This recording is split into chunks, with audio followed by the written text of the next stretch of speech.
Myself, Dr. Mahesh C. Partapure, Assistant Professor in Nanotechnology Department. Today I'm going to give PPT presentation on Introduction to Semiconductor Materials. Before going to study semiconductor materials, we want to study about electronic material. So electronic materials are divided into three types.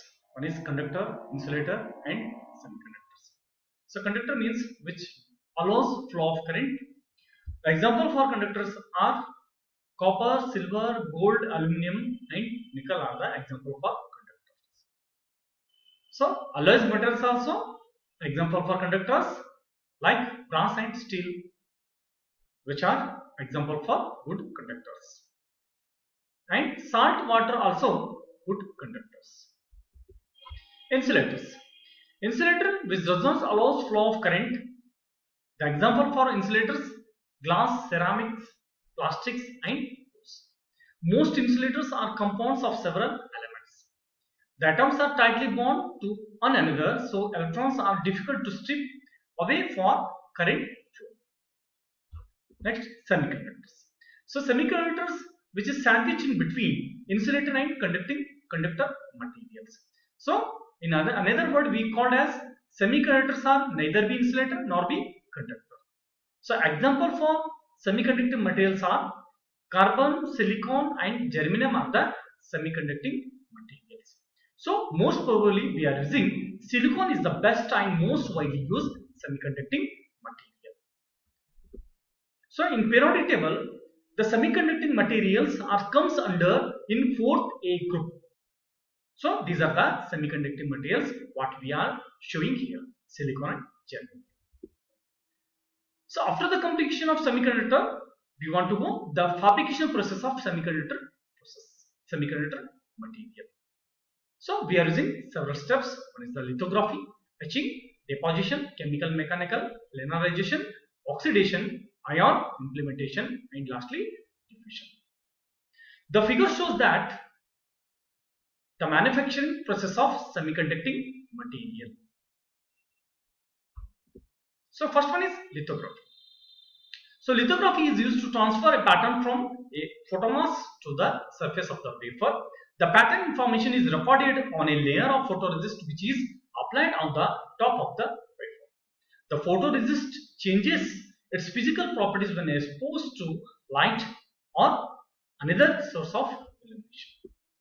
Next one is etching. Etching is used to remove material selectively in order to create patterns. So it means that the unused material can be removed either by wet and dry processor. Wet means we are using chemical method and dry means we are using physical etching method. So further deposition. A multitude of layers of different materials have to be deposited during the IC fabrication process. So different materials we are adding by using two methods. One is the chemical vapor deposition method and another one is the physical vapor deposition method. Next, chemical mechanical planarization. So chemical mechanical planarization is used to plane the wafer surface with the help of a chemical slurry.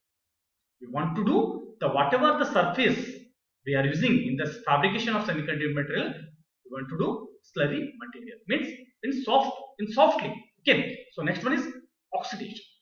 Oxidation is the process which converts silicon on the wafer into silicon dioxide. Whatever the silicon material is there, which is converted into silicon dioxide. For the purpose we are using oxidation. And further, ion implementation. Ion implementation is the dominant technique to introduce dopant impurities into crystalline cell. So dopant means we are adding impurities material, different materials adding to silicon material in the fabrication process, in the fabrication of semiconducting material. So diffusion.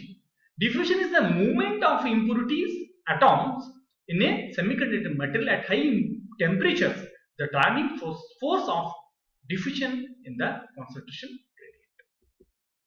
So after the completion of this fabrication process of semiconductor material, we want to go advanced process. So which one? Organic semiconductors. This is the advanced processor, then normal semiconductor.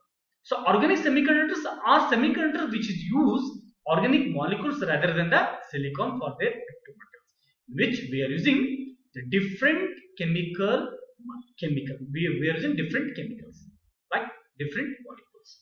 This active material can be composed of wide variety of molecules because we are using this chemical material. Because of using organic materials, there is a number of applications, number of advantages. One is low cost of the technology, compatibility with plastic substances, lower temperature manufacturing, possible to achieve flexible structures, low voltages comparable with the performance for solution. So applications of organic semiconductors, one is OLED. OLED means organic light emitting diodes we are using in displays purpose. Then next RFID, organic nano radio frequency identification devices. Then last one is solar cells. In solar cells, we are using the semiconducting materials are photovoltaic diodes. These photovoltaic diodes which converts light energy into electrical energy. So in which we are using organic materials also. By using organic materials, there is an efficiency, there is an increase in efficiency of the solar cells. So when compared to normal LCD and OLED, which one is better? So television based organic light emitting diode display technology are fundamentally different from LCD TVs. The most basic differences is that each pixel provides its own illumination while all the pixels in an LCD TV are illuminated by an LED backlight.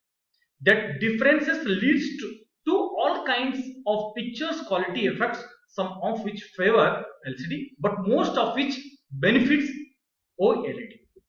So these are the references we are using to prepare our PPT presentation.